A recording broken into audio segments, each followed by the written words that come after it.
Sexta-feira, 18 de julho. Meu querido irmão, minha querida irmã, estamos entrando na sua vida e muito gostaríamos de entrar no seu coração para aí semear a palavra de Deus, que é sempre a grande orientação para a nossa vida. Nesta sexta-feira da 15ª semana do tempo comum, a liturgia nos apresenta o Evangelho de São Mateus, capítulo 12, versículos de 1 a 8. Naquele tempo passou Jesus no meio de uma plantação num dia de sábado. Seus discípulos tinham fome e começaram a apanhar espigas para comer. Vendo isso, os fariseus disseram-lhe: Olha, os seus discípulos estão fazendo o que não é permitido fazerem em dia de sábado. Jesus respondeu-lhes: Nunca lestes o que fez Davi quando ele e seus companheiros sentiram fome? Como entrou na casa de Deus e todos comeram os pães da oferenda, que nem a ele nem aos seus companheiros era permitido comer, mas unicamente aos sacerdotes? Ou nunca lestes na lei que em dia de sábado, no templo, os sacerdotes violam o sábado sem contrair culpa alguma? Ora, eu vos digo, aqui está quem é maior do que o templo. Se tivesses compreendido o que significa quero misericórdia e não o sacrifício, não terias condenado os inocentes. De fato, o Filho do Homem é Senhor do sábado. Meu querido irmão, minha querida irmã, os 3 evangelistas sinóticos referem a passagem das espigas arrancadas no sábado pelos discípulos de Jesus.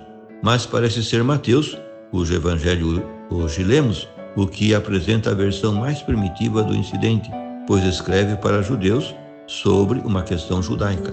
A controvérsia estabelece-se entre Jesus e os fariseus, que lhe dizem: Olha, os seus discípulos estão fazendo o que não é permitido ao sábado, arrancar espigas. Eles faziam-no porque tinham fome. Então Jesus defende os seus, baseando-se em 2 exemplos, numa reflexão sobre a misericórdia e na sua própria autoridade.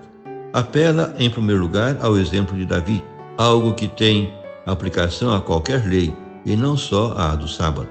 Quando Davi e os seus homens desfaleciam de fome na sua fuga de Saul, comeram os pães do templo reservado aos sacerdotes.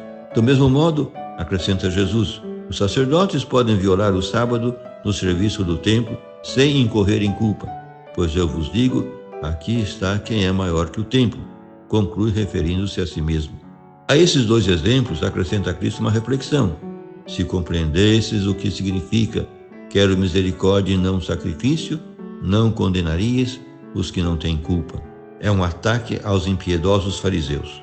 A misericórdia de Deus, oferecendo a salvação a todos, não se casa com a tirania do ritualismo sabático, tal como o propunham escribas e fariseus.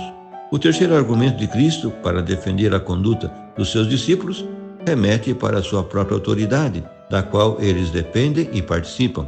O Filho do Homem, título messiânico referido a Jesus, é Senhor do sábado. Essa afirmação do Mestre de Nazaré, juntamente com a anterior, com respeito à sua preeminência sobre o templo, deve ter soado aos fariseus como uma blasfêmia insuportável. Contudo, são consequência óbvia da função messiânica de Jesus, a quem Mateus apresentou como novo Moisés, legislador, no Sermão da Montanha. A sua messianidade autoriza-o a questionar e reformar instituições como o sábado e o templo, quando já não correspondem à intenção do legislador e deixam de servir à grandeza e dignidade do homem. Por isso, como diz Jesus na passagem paralela de Marcos, o sábado foi feito para o homem e não o homem para o sábado. Jesus não negou a validade de um dia consagrado ao Senhor mediante o culto e o descanso. É o 3º mandamento do Decálogo.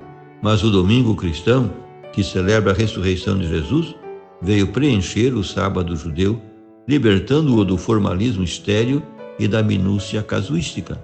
Na sua controvérsia com os fariseus sobre a observância sabática, do mesmo modo que na sua resposta samaritana sobre o lugar do culto, Cristo pronuncia-se pela adoração em espírito e em verdade, isto é, pela religião purificada de ritualismos mortos, pelo culto vivo e nascido da fé.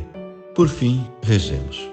Glorificado sejas, Pai, porque Cristo nos libertou da escravidão da lei para viver na liberdade dos filhos de Deus, que se deixam guiar pelo teu Espírito. Toda a tua graça e a tua verdade nos vêm por Jesus Cristo, que nos constituiu em povo para a tua glória e serviço. Jesus propôs-nos uma religião libertadora, que é adoração em espírito e em verdade, culto vivo na fé, religião purificada dos ritualismos mortos. Ele foi o sim total à tua vontade. Ele é a nossa lei. Concede-nos seguir o seu exemplo pela obediência da fé, para podermos celebrar contigo o teu eterno dia de festa. Amém.